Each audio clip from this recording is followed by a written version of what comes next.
All right. Hello, everybody. Welcome back to another episode of Americanisms, where we talk about the things that make us American. What's on the mind of an American, what we like, what we don't like, how we think. This is American native speaker conversations, natural conversations. And let's welcome back Leon. Leon, how are you? Not bad, bro. How you doing? Good, good. Thank you for joining again. Awesome. Hey, everyone. How's it going? How's everyone doing? Hopefully, Yeah, everyone's doing well. hopefully, you all are doing well. Okay, so let's continue with our Americanisms. One of the things that I noticed about Americans, and this is a real American thing, is we love using credit cards, don't we? Oh, yeah. Yes, exactly. um, Unfortunately, we're always in debt. Americans, I mean, I'd hate to make it as a joke, but if you're going to be dating an American, you may want to look at his TRW or his credit scores or how much he owes. I'm just doing that as a joke. yeah, yeah, yeah. Because Yeah. the joke is that Americans like to use their credit card and buy things that they cannot pay for, right? So they put Mhm. it on the card. Yeah, they're just totally in debt, Hmm. and you want to know how much they actually owe, right? Right. Some people go crazy and they have so much credit card debt that it takes them forever to pay it off. And this is like a big problem with many Americans where, well, the credit card companies, they have you pay such a low monthly minimum payment that you essentially can never pay it off. Or there's something like that. You know what I mean? Or it'll take you 30 years to pay it off or something like that. Yeah, I mean, as long as you pay the minimum, for example, if you have maybe 2,000, $3,000, your monthly is only going to be like maybe $25 or $30 a month, something Right. like that. Yeah. Yeah. I know, and then some people are such obsessive spenders. What they do is they're not even really looking at how much they owe. Like you said, if you owe, let's say, $3,000, you don't have to pay at the end of the month. You owe 3,000. You don't have to pay 3,000. You just have to pay the minimum, which is Mhm. like Leon said, maybe $20 or something. So people don't even look at it sometimes like they owe 2,000. They're just thinking, oh, since I have to pay just $20 as a minimum, then I can keep spending. I can have $20,000 in credit card debt, and my minimum payment every month is maybe $100, and I'll just keep paying the 100. Right? People do that. Yeah, exactly. And you got to keep in mind too, that minimum, we're just paying interest. We're not even reducing the principal. If we are reducing the Right? principal, it's only like a couple bucks or something like that. Yeah, they So don't that's care. why it just accumulates. Yeah. But I like the convenience of a credit card because I'm a kind of person who doesn't like to use cash. I actually hate cash. I don't like touching it. Mm. I don't like using it. I think it's a waste of time. So for like today, I was at the market and the guy in front of me was paying with cash, and I was like, oh my god, this is taking so long. He has to count it. She has to count Hmm. it. The cashier has to count it. Then they have to make change. Then he has to count the change. You know Hmm. what I mean? It takes too long. Right. Yeah. But then sometimes, it may take long too because some people they don't know like their limit, right? And they're trying to charge it and they don't realize that they've exceeded their limit and then they're getting denied and then they're trying to find out what's wrong and that can also be delayed too. Yeah. Oh yes, yes, that will happen. Is like sometimes if you, let's say you go over your credit limit or you forget to make a payment and then you go and buy something and it gets declined. And then of course the person is super embarrassed, right, at the store while everybody's waiting and their credit card is declined. Yeah. Right. Yeah. And then you try to play like, oh, I don't know what happened. You Yeah. know what I mean? That's the funny part of it. I don't Yeah, know. I can't understand why they're not accepting it. I have money there. Oh yeah, well, here's another card, or here's my money. Here's my cash. yes. But anyway, like in the US, basically, credit cards are accepted everywhere for almost like everything. So you're good to use a credit card everywhere. Whereas like in Europe, credit cards are not necessarily accepted everywhere. And it's Mhm. a bit of a surprise for me because I'm somebody who I haven't used cash in years. I mean years. And so when Wow. I go to places that don't accept credit card, I'm like, what? Hmm. How's Hmm. it where you are in Brazil? A lot of people here, they the same thing. They use cards. I mean, a lot of people use cash. One thing that I don't know if it's in the States now, but they use this thing called Pix. There's a word called Pix where you use it is electronic and you just like, take the barcode, click it, and it automatically takes it out from your account. Ah, okay, yeah, there's something like that in many countries. Um, Hmm. do you use that? No, not really. I just use like a debit card. Yeah. I really don't use credit. I mean, credit is good. Hmm. Sometimes use it, just depends. Hmm. But sometimes I'm so used to just taking the debit instead of the cash, like you said, just use a debit, take it out, I'm done with it. Yeah. The Okay. exact figure. Yeah. Gotcha. I don't like it when a merchant can just pull money out of my bank account. Like for example, because for example, if somebody does fraud, then it's gone, right? It's hard to get back. That's why Yes, I like exactly. the You're box. secured, right? Hmm. Yeah. Well, Hmm. yeah, that's the Right. other bit. Okay, so for example, I always rent cars, right, Leon? So, because I haven't purchased a car yet. I will soon, but I Hmm. haven't one yet. So I'm always renting a car, and the benefits that my credit card gives me are just it's amazing. So when I rent a car, it includes the insurance. I don't have to pay extra for the insurance, and so Hmm. that's credit card. Hmm. Yeah. Nice. So. Yeah, sometimes I mean credit card works. I do use cash here once in a while, just depends on the situation. Mhm. But yeah, one thing too about line of, the limit, what your credit card limit is. In the US, you really have to apply and they determine what is your limit based on your score or credit score and whether your job, how much you make, and they do this kind of application thing. So it's not necessarily you get a good line of credit, like a 5,000, 10,000. It really depends on what your credit score is. You can maybe even only get 200 as your limit or even 500 as your limit. That's right. Especially if you're just starting out. Mhm. If you're And young. one thing too, a lot of the people out there, you got to understand our culture. American culture, we love to shop, as Ben is saying. I Yeah. mean, we are the most, I think, the only country out there that really consumes or likes to purchase. We are a shopper by nature. I Yes. mean, that's why China and all of these, countries want to sell to United States, even like the cars, like in Europe, Germany, because we Americans love to shop and spend money.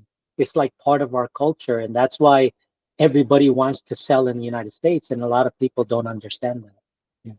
That's right. We love and the financial system is such that it allows people with not a lot of money to buy a lot of things, like for example, on credit or whatever. Hmm. It's have this like leasing culture, leasing borrowing culture in Hmm. America. Hmm. And sometimes, I noticed this from other countries that I visited and etc. When a rich person, has money and goes out there, and whether the person is middle class or, lower class, they tend to give this rich person like a VIP treatment, or they look up to him like this person is superior in that kind of way. With us Americans, if you're rich, we don't really care because the way we look at it, you're not paying our bills. You're not, paying for the stuff. So you're just as equal as we are because a lot of Americans, they may be middle class, they may be in the lower class, but they can afford by using a credit card. Everybody, majority of people has iPhone. Whether you're middle class, you're lower class, you have an iPhone. Unlike other countries, they can't even afford an iPhone, right? Right. Um, Speaking of things like iPhones, in the beginning when the iPhone came out, and what year are we on? We're on like year 17 of the iPhone. No, I think we're on 15. We're going to be going on 16. Oh, Yeah. okay. So the iPhone's been out for a while, but I remember when the first few iPhones came out, you would just buy the phone, right? Like you would just Yeah. outright. Of course, back then it was $500, $400. I Yeah, $400 for the new. Of course, they're $1,000 now, but so $400 for a new iPhone, you would just pay right out. But now they're allowing people to finance, and that there's nothing more American than like financing your phone. And people do that. They just pay monthly just so that they can get a new phone, even though they can't afford. $1,000, $1,500 new iPhone. So people do that, and now I'm seeing this in other countries as well, where people don't pay for the phone outright anymore. Okay. Yeah, I mean, just to get an idea of how we do our iPhones, if you go to any of the iPhone Apple Store, Yeah. um, usually you can go ahead and get an iPhone, and it costs like maybe $1,000 or a little 1,500, depends on how much memories that you're having. Hmm. But in Brazil, it's like two times, three times the price of that. So that's why when you see a lot of Brazilians when they go to United States, they buy iPhones, and maybe they may even buy two or three for friends, and or maybe even sell and make profit out of it. But also when we Americans buy an iPhone at an Apple store and we choose a carrier, whether it's AT&T, T-Mobile, or whatever carrier we choose, we end up just financing that, right? So Hmm. technically, we just trade in the old iPhone and get a new one. So if we have, like, say, an iPhone 14, 15 comes out, we just give them the 14, whatever the balance is, we get the credit and pay for the difference of how much, our balance is, and pay the difference. And we just continue. That's why you see a lot of Americans, they have like updated iPhones. You really don't find too many Americans that have really old iPhones. They're always up to date. And it's not because we can afford it, it's just because we have that kind of luxury, I guess. Hmm. The system is in place for people to keep trading, to keep trading up. Hmm. Exactly. So now I'm curious. You said that an iPhone is really expensive in Brazil, but what about for Americans? Like for you, if you were paying with U.S. dollars, no, you're not paying with you, but you know what I mean. Let's say Hmm.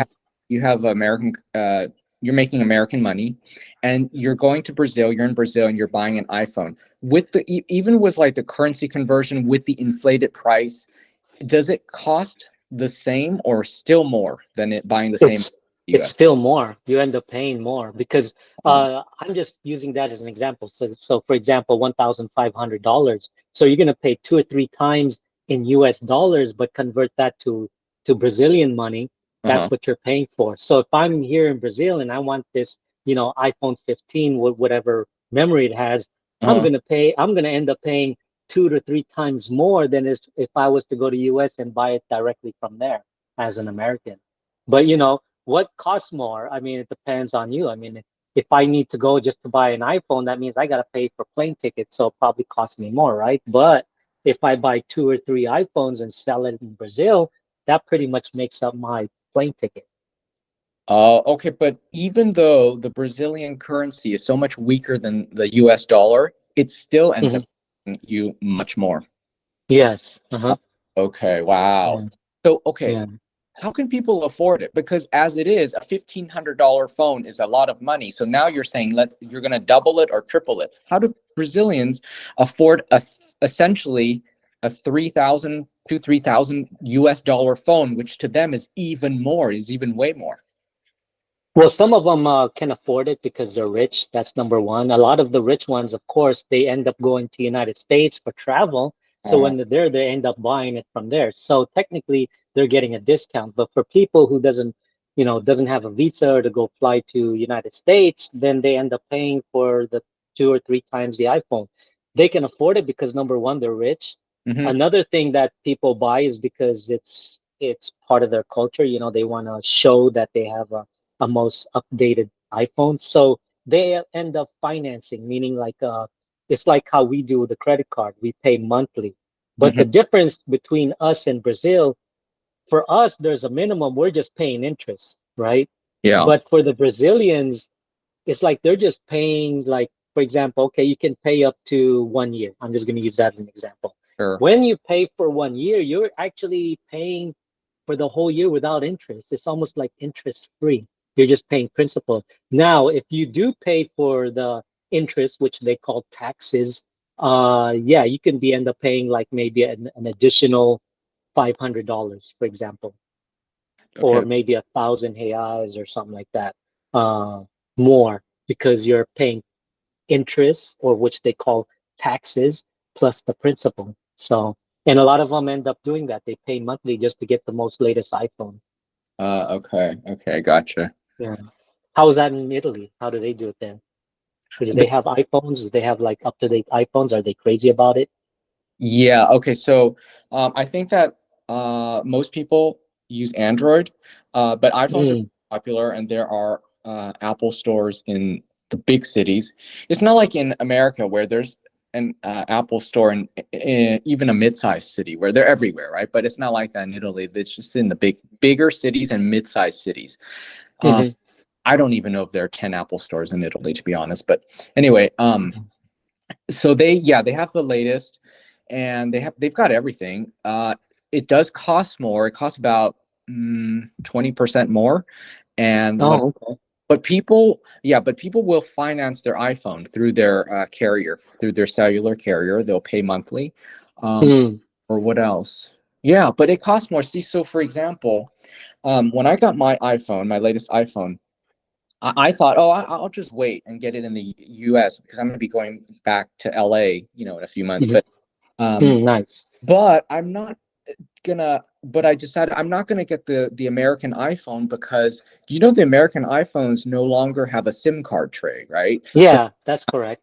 yeah, so I'm like, no, no, no, no. With all the traveling I do, I need a SIM card tray. So that's why I ended up Mm, buying the European iPhone.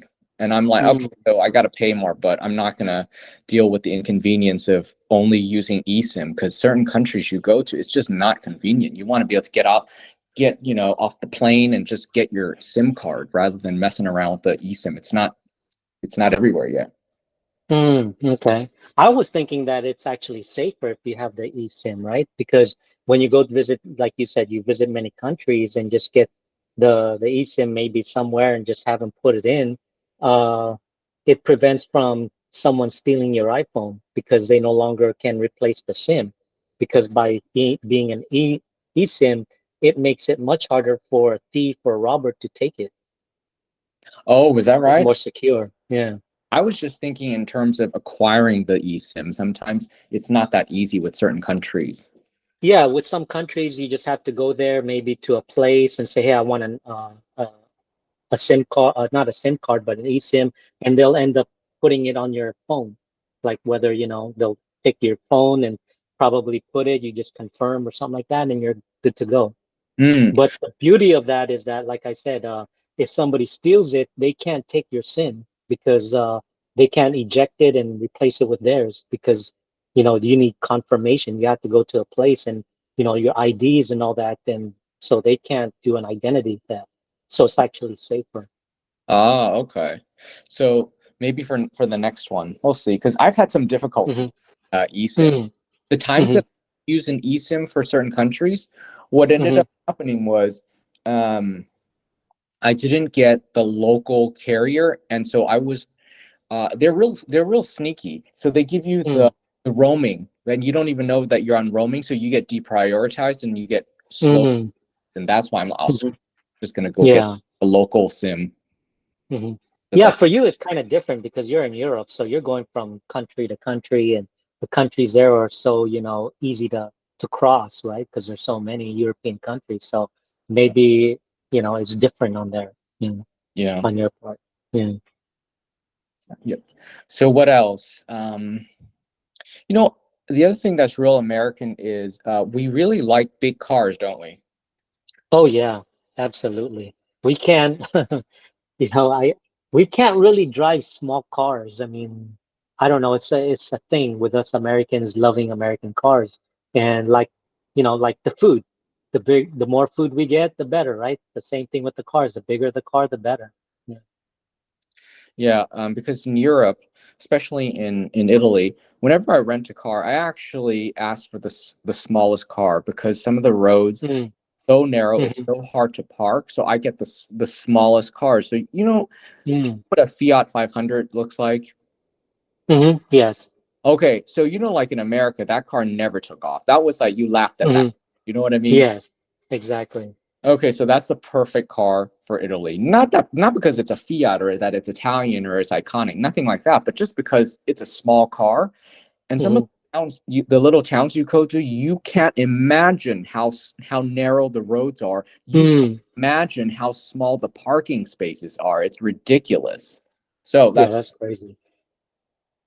But what about like in Brazil? Are the cars small or big or Yeah, American? the cars are more smaller. I mean, there are some car owners that likes bigger cars, whether it's a truck or pickup truck. But Mhm. again, when you deal with those are more people who can afford because the cars here are pretty expensive. So most of the people drives like older cars and also smaller cars because it's more convenient in terms of the gas because the gas prices are so high. But we Americans, even though the gas prices are up, we still enjoy our bigger cars, the luxury, because we think of safetyness, right? So you're talking about that Fiat. I mean, can you imagine driving that on the freeway with an 18 wheeler, like one of those trucks, and hits you? I mean, you're pretty much gone. There's no way you're going to survive, right? So Yeah, I yeah. think a lot of Americans look Steel. at it that way. Yeah, Yeah, I know. It's a 18 wheeler. Yeah. you know the Fiat is so funny because in Italy it's like everywhere. Hmm. It, it's like I call it cheap and cheerful, right? But Hmm. in the US, like people no, you cannot drive a Fiat 500 in the US. You know what I mean? Like you get loud. Right.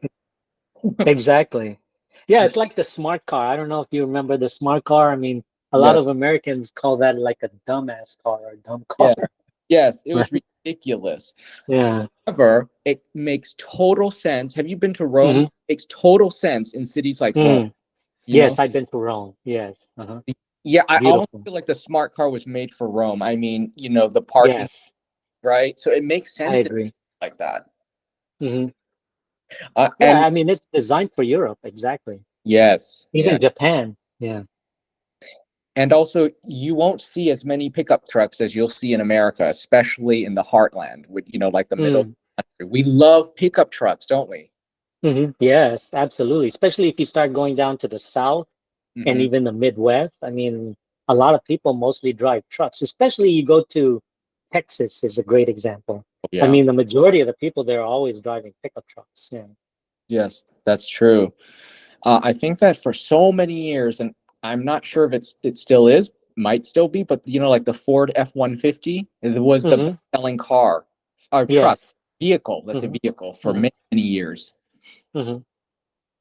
Yeah, I mean, I think it still is in the top there in selling. Also, Expedition, right? The Expedition is very popular at one point of time. So, I was even thinking like if I move back to US or something, I'm thinking about getting a truck myself, Hmm. because I'm kind of tired with these small cars. So I'm like, I think maybe a pickup truck would be pretty good, like when you said F-150, yeah, Yeah. or Um, the Chevy, yeah. so I've noticed that, okay, so as you know, Americans have had a love affair with SUVs for a good 20, 25 years now, right? Hmm. But we love Yes. SUVs. And I noticed that for many years in Europe, you would just not see SUVs. But I noticed that in the last 5 years, they started to appear, and now people are starting to like SUVs. Whereas in the past, my European friends would be like, "Oh no, Americans are ridiculous driving these SUVs. What do you need it for? It's so big." And you know what's really funny is now I'm starting to see them even in like in Italy, where roads are narrow. They're starting Mhm. to want these SUVs, and I've spoken with some of my Italian friends, and they're like, yeah. So now SUVs have become sort of the aspirational product, right? Because Americans Mhm. have it now, they want it. So now they're Mhm. not making fun of SUVs anymore. They actually want SUVs. Oh yeah, that is funny. But driving an SUV in Europe, especially Italy, I mean the streets there are narrow. I mean, how are you going to be able to get by? You're just going to be taking the main roads, right? The main streets. You're not going to be able to go through those small side streets, right? Well, so here's the thing. They're not driving Escalades, right? Look, if I Mhm. have a big SUV, I'm going to go big or go home. I'm going to get the Escalade. But Yeah, right. but but no, they are driving the mid-size or small SUVs, which are sort of like elevated hatchbacks if you think about it, right? Mm, So they're mm. driving the Like small a Land Rover or a small Range Rover, something like that, like a ones, sport Range Rover. the smaller. I do see Yeah. some. I sometimes do see the big Range Rovers, and I do think where they take it. But I would imagine these are people who have their own villas and have a garage. Mm, You're not. I mean, you're not gonna probably be living in this tight quarters in the city center with a Range Rover. You probably mm. multiple homes and your Hmm. Range Rover is for your country home or something. That's what I Hmm. meant, you know. Yeah, how is that like in Italy? Like say for example, Rome or other parts of Italy where how do they park their cars? Is it on the street? Do they have parkings, parking garages, underground parking garages? How's that like? Yeah, so you know how like in the US, a lot of times when you rent an apartment, one bedroom, one Hmm. car parking, that's pretty common, right? Hmm. So Right. yeah, it's not like that. In Rome, no. Many places don't have parking. I suppose if you have a very luxurious, expensive apartment, you might have parking, but it could be also very small. Now, if you have so much money that none of this matters, then you get home, somebody's going to park your car for you. That's none of your worry. So there's that, right? But but Mm-hmm. for the most part, no, people don't have parking, and that's why parking in Rome is just chaos. It's madness. People park literally wherever there's an openings. I've seen people leave their cars in the middle, literally in the middle of like an intersection, because that center area, you can imagine where there could be a traffic circle. Instead, it's just cars parked there. Oh my gosh, that's crazy. Yeah. Yeah. So anything Uh-huh. goes. It is crazy, but like I love the craziness of cities like Rome, because it's like you know what, you just do whatever you need to do to get by, and Mm. there's a certain energy to that. Okay. Living in Vegas too is kind of weird because when you go to the airport in Vegas, I mean, when you take Uber or something like that, or someone's dropping you off, you literally just stop in the middle of that street where the streets are passing through the airport. You literally just stop there while the person gets off. You're holding track, they don't care. I don't know if you've experienced that, but I've experienced that in Vegas, and for me, it's ridiculous because I'm from LA and California, like you, and we that will never fly. But in Vegas, it's like a common thing. Oh, is that right? Because you know what? I don't think I've ever flown to Vegas, because Mm, yes, I've only ever driven to Vegas, I think. Yeah, I don't think I've mm. been to McCarran Airport. Yeah, it's crazy. I mean, you get an Uber and it just drops you off, and technically you're supposed to, pull over the curve and then they drop you off. No, they're gonna be like in the middle of that street, and you say, okay, you can get off, and Just get off. doesn't matter if there's car in the back. Oh, wow. Okay. Yeah. Um, but you are still close enough where you're not walking too far, right? Yeah, it's not that far from the main, entrance, but you could be like two lanes Oh, in the middle. you Yeah. Or have, maybe even 3 lanes in the middle I and you see. get off. Yeah. Which brings me to this thing about parking in America. Americans are obsessed with finding good parking, aren't we? Because like Yeah. people will drive around a parking lot a few rounds in order to get that space right in front of the store, or Hmm. people. Or sometimes I'll just be like, oh, I don't want to go there. There is no parking there. Sometimes I'll just choose another place, like I don't know. Well, let's say a restaurant. We're making plans with friends. We're like, no, no, the parking is so bad there. Let's not go there. I've literally had these conversations. What about you? Hmm. Yeah, I mean, I hate it. That's why I couldn't adjust with San Francisco because San Francisco felt like Europe, where the streets were narrowed, the parking is very hard to find. If you do park or want to park in a parking structure, they cost like 25 to 30 bucks, maybe as high as 35 bucks. And for me, it's just crazy. That's why a lot of people there just take the bar transportation or maybe Uber now, and also, they do a lot of walking. But for me, I just hated that part of San Francisco just Yeah, because it was, it's like an older, right? Because it went back to early 1900s, 1910 and stuff like that. So it's not really organized or well planned like LA, I guess you can say. yeah, and if you're paying $20-$30 for parking, that could be the cost of your meal or a substantial cost of Hmm. your meal. So Exactly. sometimes I do think that I'm like, wait a minute, that's if I have to pay for the parking, that's one drink. That's Hmm. that's a drink right And that's the same price. I mean, if you look at it in Hollywood, right? If you're going there like on a Friday night, Saturday night, and you want to park and go to clubs or wherever, walk around, I mean, the prices is around that too, like 20, 25 bucks. Oh yeah, for sure. Yeah.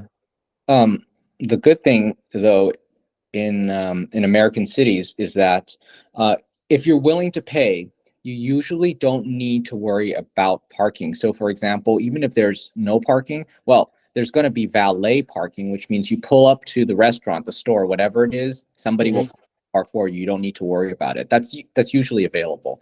Um, Hmm. it's just whether you want to pay for it or not. That's all. But Hmm. I rarely see valet parking in the places that I've been to in Europe, unless it's specifically like a nice restaurant or a Hmm. hotel or whatever, you know. But in America, Hmm. there's valet parking everywhere. Hmm.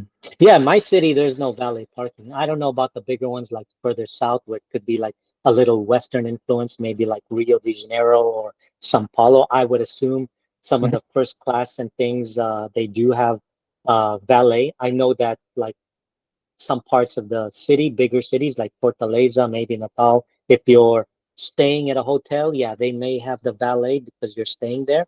But in terms of restaurants, really it's a 50-50 on bigger cities. Smaller cities, there's really nothing. Yeah. mhm, mhm. And Yeah. did you ever take public transportation? There's not much public transportation. Let's just get it. Let's just call it as it is. There's just not a lot of public transportation in American cities, unless you're talking about New York or Chicago or San Francisco. But for the most part, most American cities do not have good public transportation, right? Yeah, that's correct. Yeah, you have to have a car, and if you don't, then probably Uber or a taxi. Most likely, you're not going to take a taxi because they're expensive. Hmm. Uber, that's just a few years ago where, came up, but yeah, that's it. And for cities like LA, where it's so big and it's so spread out, taking that Uber from like the airport to let's say the Valley, the San Fernando, the San Gabriel Valley, or whatever, that is going to cost you $100. That's not cheap. That's $100 ride. So that's not good. Also, Yeah, exactly, for sure. Mm. yeah. I do think that we need something like a train or some some easy way to get to the airport. I've never liked the way LAX was set up. I don't know if you've been to Hong Kong, but Hong Kong is amazing in that you can be in Hong Kong, in the thick of it, and what you can do is you can check in your luggage. There's this like a main stop in Hong Kong. You just drop off your luggage in the city. They will transport it to the airport for you. It's on another island, and then you just get on a train that takes you directly to the airport. But meanwhile, you don't have to worry about lugging your bags to the airport. You just check it in the city, city check-in. Okay, no, I didn't know about that. I've been to Hong Kong. I loved Hong Kong, Yeah. especially the shopping and the food, but I didn't know they had that kind of service. That's pretty cool. But Hong Kong, you pretty much can get any kind of service there as long as you have money, right? Yes, yes, they are really into making things easy for you. Yes. Uh-huh. And it's because it's like it's worse than San Francisco because there's really no more land. Everything is all uphill, right? I mean, buildings, there's no more land. So Mhm. I think that's part of it too. It is really dense. It is one of the densest cities in the world. It's denser than New York. It makes New York seem calm. Yeah, exactly. Yeah. Yeah, yeah. So, all right. What else? What else, Leon? Well, let's do one more. Okay. Yeah, I mean, there's like, I don't know with your experience, like the houses. I mean, I lived in a house where they have the mails delivered in a hole of a door. It's an old thing and you see it in movies, but these are more older homes. You don't see this now in the newer homes. But if you were to buy an older home, they have this kind of slot or hole slot where they put in, the mails in, and it's weird, right? I hated this growing up as a child, having that where the mailman delivers a mail, or sometimes you may even have somebody trying to open the door from, when they put in their hand that's skinny enough, right? So Oh, I don't right. know if you ever experienced that, but they do show that in a lot of movies, but you don't find it too much, but more of the older homes you will. Yes. So there's an opening on the door, and that's where they put the mail, and it just drops to the other side of the door, right? Yes, exactly. Yeah. Uh-huh. Or maybe I've seen also where it's a chute. Okay, so I've also seen where the slot, the opening outside, is not on the door, but also there's one on like the side, right next to the door, and the mailman can put your mail in there, and it's a chute, so it's like a mini tunnel, and it just drops down into somewhere inside the house. I've seen that as Mhm. well. In Mhm. an Have you lived in a home like that where they actually had a hole in your front door no, and deliver the mail? Oh, okay. yeah, I'd have to go outside and get it. But that's the other thing. I don't like going outside and getting it. I mean, it's not a far walk, but sometimes I'm just like, oh, I wish it could just be brought. I do like the idea of it being inside the house because if it rains or whatever, it doesn't get wet. So, right? Sometimes my Hmm. magazine would get wet. Hmm. Hmm. Yeah, I mean, I had one incident. I think I was like maybe elementary. I think I was maybe 11 years old, where someone tried to open the front door and he literally stuck his hand in and he was trying to open the door. And I was like, no, he's not going to reach it. But for some reason, he was able to, and he got the handle and he was trying to open the door. And I quickly ran and got some club or a small bat, and I smacked his hand. Oh my gosh, did Yeah, it? I smacked it. I smacked it. He yelled, and he was there, and I looked at the peephole. Peephole is like a hole where in front of the door where you can actually peep right in and see the outside. And I was looking at a peephole, and he was there like holding his hand, like yelling and pissed off, and he ended up leaving after that. Yeah. Wow, that could be very dangerous for him. I mean, there are all sorts of evil things you could do to his hand, you know. Yeah. And I was like 11 years old. I was scared, to death. Yeah. Oh my God. But that's actually, is it common for mail slots to be that big that you can reach your whole arm in there? Well, it was because that person had a skinny arm or something, but technically no. Yeah. Oh, Jesus, that's not good. That's He not might good. have been like a teenager or someone who was like maybe 18 to 21, maybe. Okay. And so, did you tell did your parents change out the mail system after that? What happened? No, you can't, because you'd have to replace the whole door. So I told my parents, but they were like, couldn't believe it. Oh wow. Okay. That's kind of scary, actually. Yeah, I mean, imagine like 11 years old, and I had to think quick, and so I just smacked it. I didn't care if I broke his hand or what. It's like, hey, you know, Yeah. enter at your own risk, right? Freaked And I out. was gonna do whatever it took to prevent him from entering the house. Yeah. Right. Yeah. Oh well. How can we blame you? Right. Okay. Yeah. Okay, so we're up on time now. So let's wrap up, and we'll continue with more Americanisms in the next podcast. So join us for that. Leon, thank you so much. Thank you for that Yeah. story at the end. Yeah. Thank you, Ben. I appreciate the invitation, and thank you everybody for listening. If you made it this far, hopefully you did, and share this podcast to your friends and people wanting to learn, etc. Yes, absolutely. And also don't forget to subscribe. Click the subscribe button, everybody, and also make sure you click on the bell and select all. That way you'll never miss any of our uploads. Okay, so that's it for now. Thank you for watching. Thank you for listening. We'll see you guys in the next episode. Bye bye. Bye, Leon. Okay. Bye, Ben. Bye, everyone. Ciao.